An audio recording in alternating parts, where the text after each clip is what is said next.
চা রুটি খেয়ে আসলাম, সকালে উঠে গেলাম। হ্যালো, গুড মর্নিং বন্ধুরা। শুয়ে শুয়ে গুড মর্নিং বলছি তোমাদেরকে। আবার একটু শুতে আসলাম, কেন 7টার সময় ঘুম ভেঙে গেছে।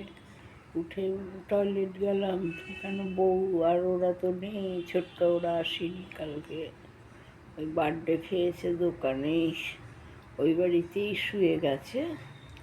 আর হলো কালকে ফোন করে বলে দিল, মা এ করে দিও, এই